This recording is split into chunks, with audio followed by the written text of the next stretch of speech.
Halo lur, piye kabare? Ketemu lagi bersama saya Mas Cakatro. Jangan pernah bosan-bosan ya lur nonton video kami. Semoga setiap video kami yang tayangkan menghibur kalian semua yang menontonnya.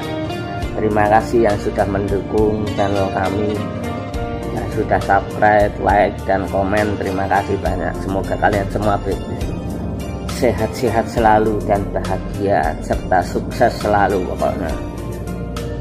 Pagi ini kita akan cerita tentang pengalaman hidup. Sebagai seorang yang postur tubuhnya pas-pasan, pasti yang sering yang namanya dibully itu.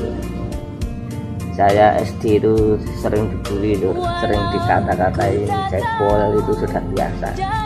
Kerdil, ciplo itu sudah biasa loh. Sampai SD itu saya sering berantem sama teman-teman saya karena saya sering dibully. Saya marah, tidak terima, jadi saya sering berantem waktu SD saya itu di Lampung loh. Jadi saya itu sekolah di Lampung, sering dibully oleh teman-teman saya waktu SD. Saya SD tahun 2009 berapa gitu pokoknya.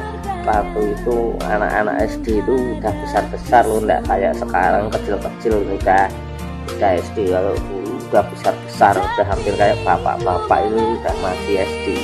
Jadi saya paling kecil sendiri, jadi seringkali saya dibully oleh teman-teman saya. Bahkan suatu ketika saya saking emosinya, saya sekolah bawakan pisau teman saya cekat di jalan bawa pisau.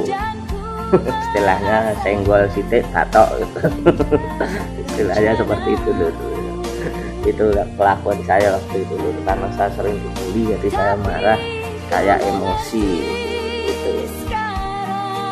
Nah itu pengalaman saya. Terus saya lulus SD, pindah ke Jawa. Di Jawa sekolah SMP sampai SMA dibully juga sering gitu loh.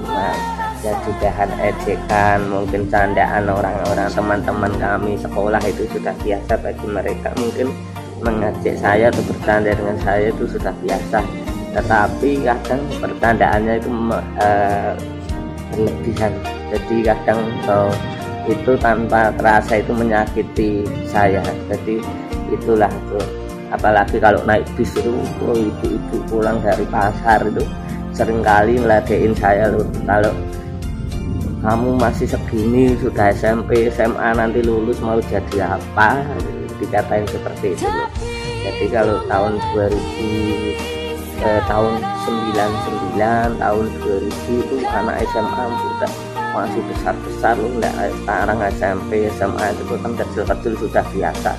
Kalau dulu enggak biasa lihat orang kecil seperti saya SMA itu enggak biasa bagi mereka, sehingga sering ngeledekin saya, ngejekin saya. Katanya nanti kalau lulus mau jadi apa, karena postur tubuh saya yang kecil, yang pendek, jadi mereka seringkali mengledek saya. Itu kan itu dulu pernah membuat istilahnya apa itu, membuat saya tidak terima, membuat saya istilahnya apa, minder dalam kehidupan. Tapi berseiring dengan berjalannya waktu, saya belajar untuk menerima keadaan saya tuh. Saya percaya bahwa Tuhan menciptakan saya itu punya rencana yang indah dalam setiap hidup saya itu aja loh. Jadi saya belajar menerima keadaan saya.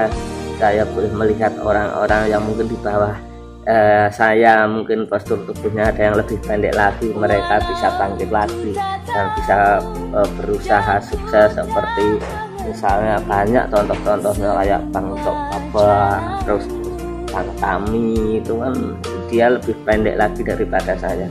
Mereka juga bisa bangkit dan berusaha, dan mereka juga bisa menjadi orang sukses. Nah, dari situ saya boleh belajar bahwa kehidupan itu harus berjalan. Jangan terpuruk dengan keadaan, tetapi bangkit.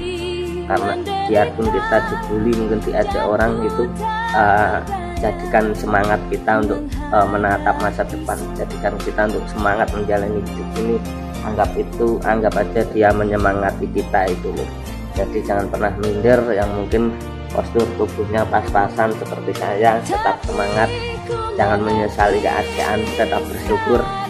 Nah, karena apapun keadaan kita, kalau kita menyesali terus tidak akan merubah hidup kita, tetapi kita harus bangkit dan kita harus tetap maju dalam kehidupan ini. Kita harus berusaha, semangat. Kalau kita berusaha semangat pasti ada jalannya, dan Tuhan pasti akan menolong setiap kehidupan umatnya. Itu Lur. Jadi itu Lur cerita saya, semoga menginspirasi kalian semua yang mungkin sering membuli orang atau istilahnya bercanda dengan orang atau kiranya itu menyinggung perasaan orang lain. Ya belajar untuk tidak istilahnya ngeledekin orang lain, belajar menghargai keadaan orang lain, belajar menghormati orang lain, sehingga kita boleh hidup bahagia, kita tidak menyakiti perasaan orang lain, dan kita tidak menyinggung perasaan orang lain. Oke Lur, sekian cerita saya, semoga menginspirasi kalian semua ya Lur. Jangan lupa dukung channel kami terus dengan cara subscribe, like, dan komen, dan bagikan ya Lur. Semoga kalian semua sehat-sehat dan bahagia selalu, dan banyak rezekinya ya Lur.